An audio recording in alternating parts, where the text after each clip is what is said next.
Hey guys, it's Dr. Kresimir here. I'm a chiropractor from London, Ontario, Canada. On today's video, I'm going to be showing you what you can do when you get into a bind or a pinch with your low back, when it goes into spasm, when it goes out on you. I'm going to be sharing some actual strategies with you of what you can do when you get in that situation. But first, please like, share, subscribe. I think I said share already. Completely free for you to do. But it helps get the word out there and more people get to see these videos, and fingers crossed they actually get some help. So what happens when your back goes out or spasms? To be honest, we're not quite sure. And sorry if I'm winded and gasping for air. I just finished training. I'm shooting this video before the gym gets crazy again.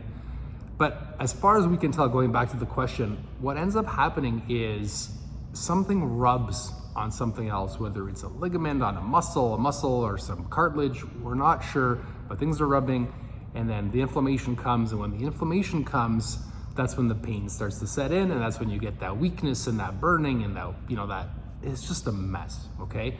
So the thing that you have to do when that happens is you have to get the pressure off of the joints or the tendons or the tissues that are involved and that are rubbing on one another. So you have to be part of this. In order for this to work really, really well, is you have to have an understanding of what motion or what position or what posture causes the pain in the first place. And it can be various things. It can be sitting for a long period of time. It can be playing sports that are uneven, right? So maybe you're playing tennis or maybe you're playing golf and there's an imbalance. It could be from standing all day.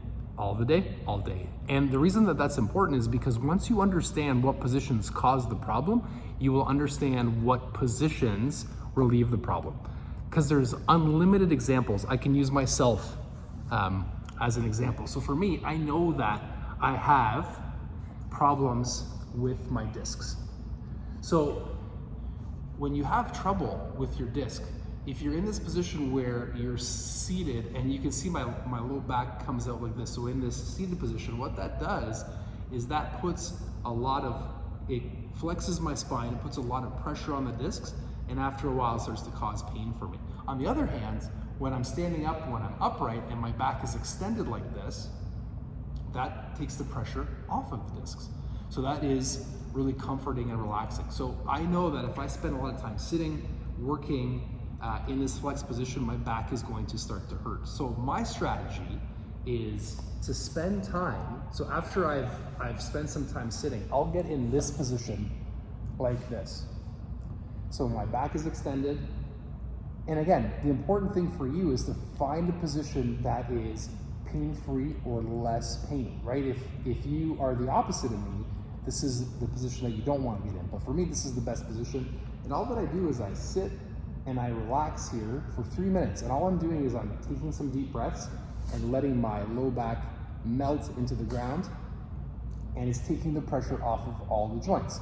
Now again, the degree of intensity, when I first started doing this, I started in this position, then I got up to this position, and sometimes I'll even bring my legs up because my body can handle it. But the point is, I'm here for 3 minutes, and when I feel like all of the pressure off of the inflamed tissues is gone, what I'll do is I'll roll myself over to my side, I'll brace my core so my spine is straight because I don't want to undo everything that I did, and I'll go ahead and I'm still bracing my core, and I'll get up and I will continue on my day. Now again, for some people, this position might be like this.